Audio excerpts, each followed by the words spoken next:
I got put on as a lead on the second one, and that's where we really made the right decisions, which was nice.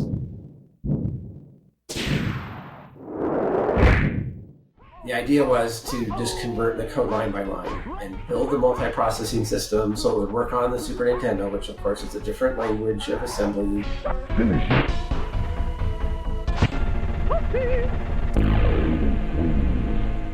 We, I think, started, is November, somewhere like that, in 1993. We had to be done in July, and so we didn't show them anything until April.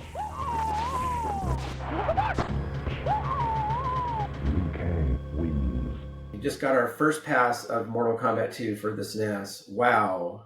The entire video department here at Midway is absolutely blown away at how well you have matched the feel of our arcade version on Mortal Kombat 2. We can already see that this will be the version to have, as the graphics and gameplay are awesome. So we just continued down that road, got the game done on time, and it scored really high.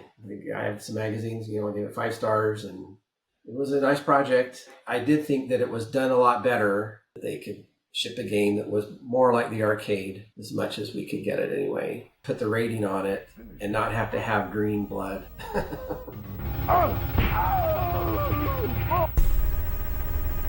Johnny Cage wins. I don't know if the Genesis guys would debate me, but I felt like it was the de facto version for at least Mortal Kombat 2. And the ongoing debate that still sort of seems to rage up to the present day, like between the SNES version and the Genesis version.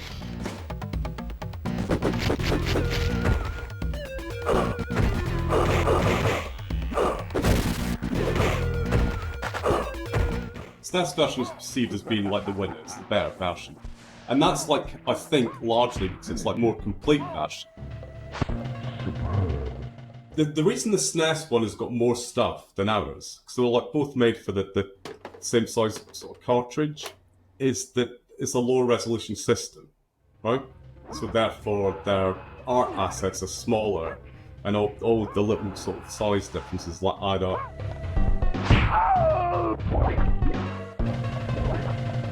Jax wins. You end up with space for fatality. Fatality. The fact that the speech samples are missing, that's the thing that like kind of stands out to me.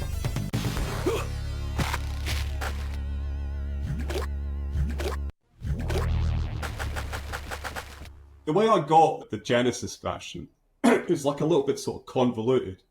Basically, Paul had done the first one, Paul were offered the second one, and they offered it to Paul, which is like kind of logical sort of thing to do, and Paul turned it down.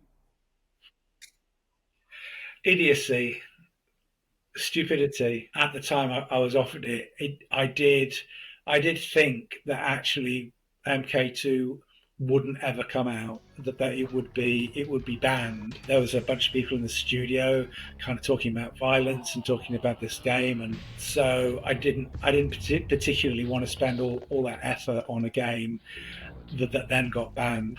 Hindsight's a wonderful thing, isn't it? So then they offered it to me, right? And I'd never done any Mega Drive stuff before. They used this thing that is like a cooperative multitasking system.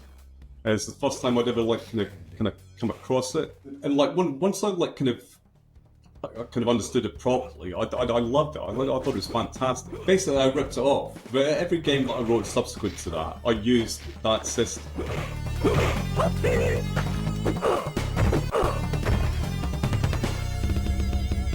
Everybody was like kind of happy with the version that I did, and that was no bad thing. I mean, it's just like a really good game, you know. Hard to mess it up.